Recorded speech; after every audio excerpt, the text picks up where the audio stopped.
దశపాపహర దశమి ఈ రోజు నాడు చేసేటువంటి గంగా స్నానము కానీ ఇంట్లో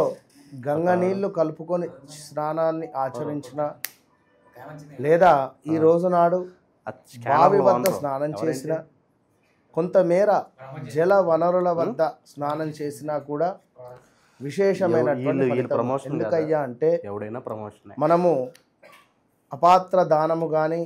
అదేవిధంగా శాస్త్రము అంగీకరించని హింస చేసేటువంటి పరిణామాల నుండి పరస్త్రీ లేదా పర పురుషుని యొక్క వ్యామోహం కలిగేటువంటి సందర్భాల నుండి కానీ అదేవిధంగా పౌరుషంగా మాట్లాడడం కానీ అసత్యం పలకడం కానీ ఒకరిపై ఒకరికి చాడీలు చెప్పడం కానీ అదేవిధంగా వ్యర్థ ప్రలాపాలు చేయడం కావచ్చును, సమాజం వినలేని భాషను ఉపయోగించడం కావచ్చును, పరద్రవ్యాన్ని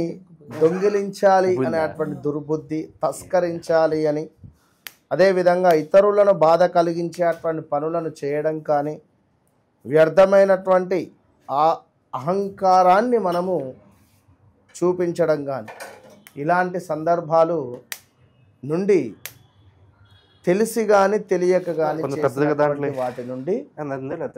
కొంత విముక్తిని కలిగించాలి అనుకుంటే గంగాదేవి జన్మించినటువంటి రోజు ఈ యొక్క దశపాపహర దశమి